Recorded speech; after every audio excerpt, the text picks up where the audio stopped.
श्री स्वामी समर्थ. स्वामी समर्थ म्हणतात की जीवनात किती संकटे आले तरी भक्ताने कधीही खचू नये. ते सांगतात, अडचण आली म्हणजे देव दूर गेला असे समजू नका. ती अडचण म्हणजेच माझी परीक्षा आहे.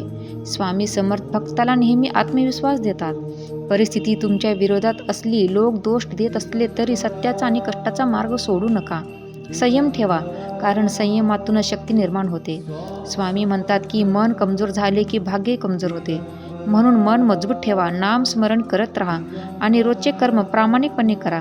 आज अपयश आले तरी उद्या यश निश्चित आहे. फक्त श्रद्धा आणि प्रयत्न सोडू नका. मी तुमच्या सोबत आहे हा विश्वास मनात ठेवला की भीती आपोआप निघून जाते. जो माणूस स्वतःवर आणि माझ्यावर विश्वास ठेवतो त्याला कुठलीही अडचण कायमची रोखू शकत नाही. संकटातही हसता येणे हेच खरे स्वामी समर्थांचे मोटिवेशन आहे. श्री स्वामी समर्थ.